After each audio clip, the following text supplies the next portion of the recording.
नमस्ते, सत श्री अकाल, सलाम वालेकुम, hello. Good day to you, friends. My name is Ed Daniel. I'm from New Delhi, India, and I came to Canada 55 years ago. I welcome you to my new podcast that I'm starting called Ed Talks Canada. And the purpose of that is to share with all the newcomers all our experiences, good and bad, from Canada that we've gained in the last 55 years. I'm not an expert in anything. Don't get me wrong. I'm not saying I'm an expert on anything, but I'm just giving you advice so that you don't repeat the mistakes that I've made. I've done some things right, I've done some things not so well, and I've done lots of things that I hope you will do much better. I wish you all the best. Canada is still a beautiful place to come to. We have to do some things to keep it beautiful and make sure our children have a better life than we had. Isn't that the reason why we left India? India में तो हालत काफी खराब थी, जुगाड़ लगा लगा के हमने ऐसी कमतैसी कर रखी थी इंडिया की, इसीलिए हम छोड़ के इधर आए हैं। और इधर आए हैं और यहाँ पे भी वैसी बुरी हालत ना कर दें हम लोग, मुझे इसी का फिक्र है। आइएगा, आपको मैं थोड़ी बातें बताता हूँ। यहाँ आने से पहले आपको बहुत बहुत जरूरी है कि आप कुछ बातें सीखें कनाडा के बारे में, अच्छी बातें, और ये देखें कि क्या क्या और बढ़ा सकते हैं और अच्छा कर सकते हैं आप। इसी में सबकी भला है, इसी में हमें अम, कदर मिलेगी, रिस्पेक्ट मिलेगी, और लोग खुश हो गए। हिंदुस्तानी बर्बाद हो रहे हैं, बदनाम हो रहे हैं, क्योंकि हम लोग बहुत ही हरकतें कर रहे हैं। लाइन का मतलब नहीं जानते, क्यू में खड़ा होना नहीं जानते, धक्काबाजी देते हैं, लड़कियों की इज्जत नहीं करना जानते, बार बार लोगों को ऐसे इशारा करते हैं जो कनाडा में थ्रेट कहलाता है। Threat is subject to, it's a criminal offence and you can be jailed for it. और डोमेस्टिक वायलेंस के इतने केसेस हो रहे हैं, 700-750 हमारे बंदे मिल्टन के जेल में बैठे हुए हैं, और यही मोस्टली ये डोमेस्टिक वायलेंस का है। या बैंक में जाके किसी को बोल दिया, I will kill you if you don't give me my money soon, that is a threat. ऐसी धमकियां मत दो। हम लोग को आदत पड़ गई तेरी माँ दी तेरी बहन दी कह कह के, और वो सब धमकियां हैं। चाहे सूखी धमकियां थी हिंदुस्तान में, यहाँ पे वो सीरियसली ली जाती है। तो मेरा प्लीज ख्याल रखिएगा और मेरी बातों को गौर से सुनिए। सबसे पहले तो काम आपका ये है कि कनाडा के बारे में सीखिए। इधर आने से पहले सीखिए कि कनाडा और अमेरिका में क्या फर्क है, कनाडा में वेस्ट कोस्ट और ईस्ट कोस्ट में क्या फर्क है, फ्रेंच स्पीकिंग कनाडा में और इसमें क्या फर्क है, और हम लोगों में और हमारे जो होस्ट हैं इधर के रहने वाले ओरिजिनली, उनमें क्या फर्क है, और हमें क्या क्या भला चीजें सीखनी है उनसे, और क्या क्या अच्छी चीजें उनको सिखानी है। ये जरूरी नहीं है कि हाँ उन्हीं की चीजें सब ठीक है, हम लोग बहुत कुछ जानते हैं। पढ़ाई का ध्यान दीजिएगा, पढ़ाई के बिना कुछ नहीं होगा। हिंदुस्तान में 3 क्लास कहलाते हैं, एक होता है हाई क्लास, हाई सोसाइटी, एक होता है लो क्लास, और एक होता है middle class.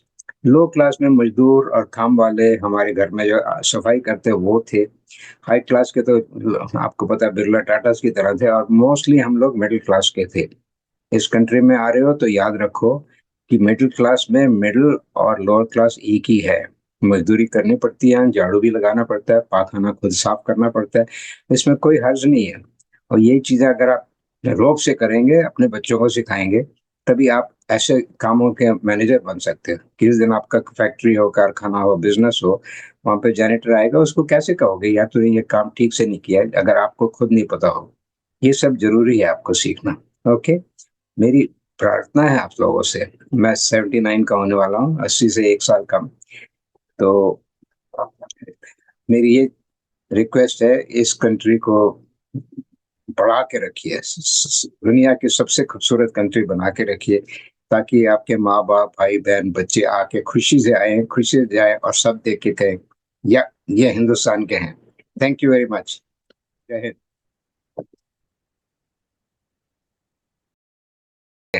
Thank you very much. जय हिंद। हेलो, नमस्ते, सत श्री अकाल। Hello, welcome to the Namaste, show. सत श्री अकाल जी। Thank you for coming to the show again. हाँ जी, मेरा नाम जैसिका जसवीर टोंक है and thank you Eddie ji for having me on the show.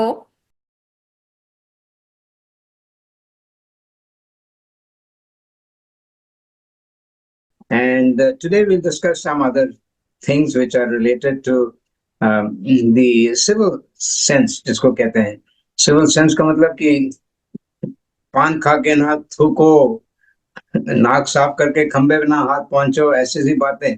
But ये तो बड़ी बातें हैं जो कि मेरे ख्याल से समझदार लोग सीख के आते हैं। अगर नहीं सीखते तो सीख जाएंगे या कोई डांट लगा देगा। बट बहुत बड़ी प्रॉब्लम मैं देख रहा हूँ हर जगह, हर काम के लोग वॉशरूम को बहुत अब्यूज करते हैं। अब आपका पेट चल रहा है या नहीं चल रहा है ये आपको प्रॉब्लम है, गुस्सा वॉशरूम में क्यों निकालते हैं लोग? आपने भी देखा है ऐसा? Talking about A civic sense here. तो कल मैं वहां गई अंदर, जब मैं गई तो वहां 4-5 स्टॉल्स थे। कोई भी स्टॉल, हर स्टॉल में इतना टॉयलेट पेपर गिरा हुआ था। None of the stall was clean. और जो बड़ी वाली स्टॉल थी उसमें तो एक बड़ा जग भी रखा हुआ था पानी का, right in front of the toilet board. मुझे देख के बहुत ही शर्म आई, रियली। और फिर मैंने देखा जहां डायपर चेंज स्टेशन है उसके ऊपर वैसे ही गंदा पेपर रखा हुआ है, वहीं रुमाले उतार के रखे हुए हैं, वहीं टॉयलेट पेपर रखा हुआ है। तो ये हमारी एक सिविक सेंस है,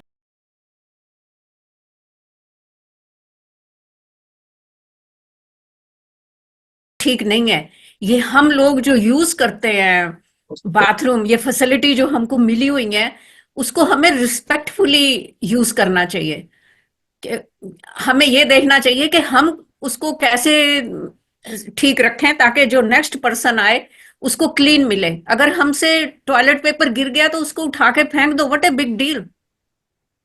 अगर आपने डायपर चेंज स्टेशन यूज किया अपने बच्चे के लिए, तो वहां जो आपने चीजें यूज करी है उसको वहां बिन में डाल दो, ट्रैश कैन में।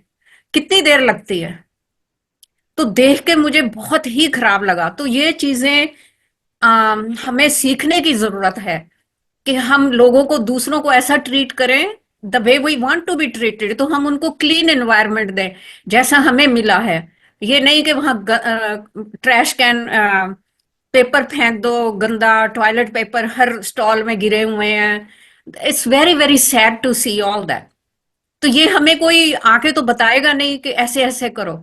This is a common sense, civic sense है ये, कि जब आपने कोई चीज यूज करी है उसको वैसे ही छोड़ो दोबारा, the way it was before. मगर कितनी हम बड़ी, हम कितनी जब मुश्किल। पैदा हुए, जब से हम पैदा हुए हैं हिंदुस्तान में रह रहे हैं, वहां पे तो नौकर हैं, बंगी है, स्वीपर है। हम सब सुधर जाएंगे तो स्वीपर की नौकरी चली जाएगी। हमें ये भी सोचना चाहिए। तो यहाँ तो स्वीपर नहीं है, यहाँ क्लीनर जरूर आते हैं, there is no doubt about that. पर वो हर पर्सन के बात तो नहीं ना आ रहे। ये तो हमारे हाथ में है कि हम उस जगह को जैसे हमें मिली है वैसे ही छोड़ें।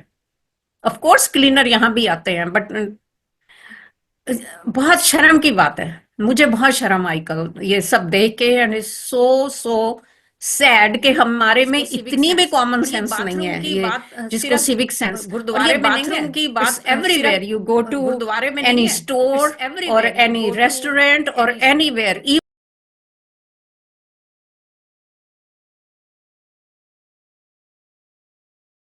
Even I have seen in the flights के लोग कई बार फ्लाइट में बाथरूम यूज करते हैं और वहां सब सामान फैला के आ जाते हैं। So it's not just about one place, it's happening everywhere, and we need to learn this. It's so easy. It's just a mindset, कि हमें फेंकना नहीं है कुछ। It's that simple. So on that subject, I'll tell you from my own experience, what I'm hearing from a few people that I know who are working as janitors in the school board. वो कहते हैं जब बच्चा fail हो जाता है या बच्चे को टीचर से नाराजगी है, प्रिंसिपल से गुस्से है, कुछ हो तो आके वॉशरूम में निकालता है। सबसे पहले वो सोचता है कि टॉयलेट को कैसे फ्लश करूं। वो ये नहीं सोचते कि ये जैनेटर के सर पे प्रॉब्लम आ रही है। ये तो ये प्रॉब्लम सॉल्व करना काफी मुश्किल है। बट एक बात सोचिएगा, और ये हैरानगी की बात होगी आपको, ब्रूस पावर जहाँ पे न्यूक्लियर पावर प्लांट है, ये 250 किलोमीटर दूर है टोरंटो से। तो काफी लोग मुश्किल से आते हैं यहाँ, कम ही लोग आते हैं, other than highly paid qualified people. तो यहाँ पे जैनिटर्स को $40-45 पर घंटा तनख्वाह देते हैं। और हमारे बच्चे टोरंटो में, यहाँ पे भी डोनट शॉप में, मैकडोनल्ड में 10, 12, 15, 16, मिनिमम वेज तो 17 हो गई अब, मिनिमम वेज पे काम कर रहे हैं। ओके, तो अगर उनको $40 की नौकरी की है तो ये भी काम करना पड़ेगा। तब ये सोचो, अगर आप ये कर रहे हो और बाकी सब आके कहें कि यार यहाँ पे अब तो गन फैलाएंगे, और तो कैसे चलेगा ऐसे काम? Any reaction to that? बिल्कुल।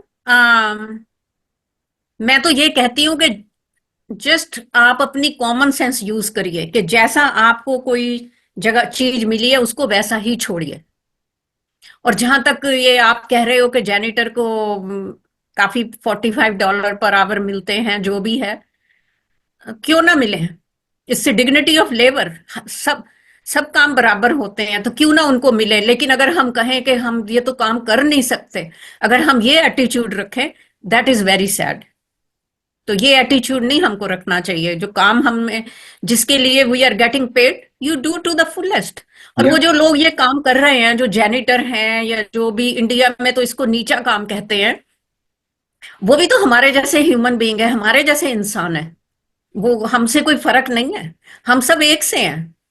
ऊपर वाले ने हमको सबको एक सा बनाया है, तो उसमें कोई शर्म की बात नहीं है साफ करने में। नहीं, शर्म की बात नहीं है, बट मैं ये कह रहा हूँ कि will people learn to respect that and put the stuff where it belongs and flush the toilet rather than creating more mess for people? I think it's just common sense. मुझे तो ऐसे लगने लगा है कि हमें स्कूल में ये चीजें सिखानी चाहिए, क्योंकि मैं देख रही हूँ बहुत लोगों को नहीं आता। और जब बड़ों को नहीं आता तो वो अपने बच्चों को क्या सिखाएंगे? उनकी नेक्स्ट जनरेशन भी सेम करेगी। तो इसलिए या तो ये स्कूलों में सिखाया जाए, और some way we need to teach people ये जो सिविक सेंस है इसके बारे में। It's very very important. What do you think? Yeah, you got a very valid point there. I'll tell you a related story. 2-3 साल पहले मैं हिंदुस्तान गया जब, तो मैं 8 घंटे के लिए मैं टैक्सी रख लेता था जब भी जाता था मैं। तो 8 घंटे के लिए जिधर उधर जाना होता है, कि लोगों को सामान डिलीवर करना है, सब कुछ मैं पहले दिन में कर देता था। तो 8 घंटे के लिए टैक्सी ड्राइवर मेरे साथ था। तो बड़ा शरीफ आदमी था, तो मेरे को बड़े रिस्पेक्टफुली उसने बोला, सर मैं वॉशरूम हो या अगर इजाजत हो। तो मैं कहा जरूर, ये तो जाना जरूरी है आपका। तो उसने हाईवे पे से गाड़ी उतारी, काफी दूर जाना पड़ा, वापस मुड़ के आना पड़ा जहाँ पे वॉशरूम था। और मैं बहुत इम्प्रेस हुआ कि यार दिल्ली में आप 100 बता रहे थे कि 100 से ऊपर वॉशरूम बने, वो सिर्फ उस रोड पे आपके एयरपोर्ट से घर जाने तक के लिए। तो मैं बहुत इम्प्रेस था। जब उसने गाड़ी लगाई साइड में और देखा, मैंने तो देखा तो जाके दीवार पे अपना पेशाब कर रहा है वो। आई वाज शॉक्ड, मैंने कहा इतना अच्छा वॉशरूम बना हुआ है। फिर जब वो आया, मैंने उसको बोला, मैंने कहा यार मैं तो बहुत इम्प्रेस था कि आप वॉशरूम जा रहे हो, और आपने ये क्या किया, यहाँ आके वॉशरूम के बाहर कर रहे हो। तो मेरे को कहता, साहब आपने वॉशरूम की हालत देखी अंदर? मैंने पूछा क्या हाल है? कहता आप देखो, मैं बता नहीं सकता हूँ। तो मैं अंदर देखने गया उतर के, तो 10-12 व्हील बैरोस और गार्बेज भारी पड़ी थी अंदर, तो 50-60 होंगे, अंदर जा नहीं सकते थे वॉशरूम में, सारे डंप बना के रखा था। उसके अंदर गऊ और सुअर लेटे हुए थे। वॉशरूम जाने का सवाल ही नहीं उठता। तो अगले दिन, दूसरे दिन, तीसरे दिन मेरी अपने इंजीनियरिंग कॉलेज के लड़कों से बात हुई जो कि CPWD में काम करते हैं। तो मैंने उनको पूछा, ये मैंने कहा तुम लोग इतने खुश होते हो कि ये हो गया, ये हो गया, तरक्की होगी, ये वॉशरूम बन गए, पाखाने बन गए। तो अगला कहता है बनाना हमारा काम है, मेंटेन करना हमारा नहीं है, वो दिल्ली वालों का राज है, वो दूसरी पार्टी का नाम है, आपका नाम नहीं लूंगा मैं। तो passing the blame on to the other people कि मेंटेन वो करेंगे। तो यस। किसी ने कंप्लेन नहीं किया यार कि ये वॉशरूम नहीं हो रहा है। In the mean time, on the funnier side, सब्जी वाले को लोगों ने जाके बोला, यार सब्जी में, तेरे सब्जी में स्वाद नहीं आ रहा आजकल। कहता है क्या करें जी, इतने पाखाने बना दिए लोगों ने।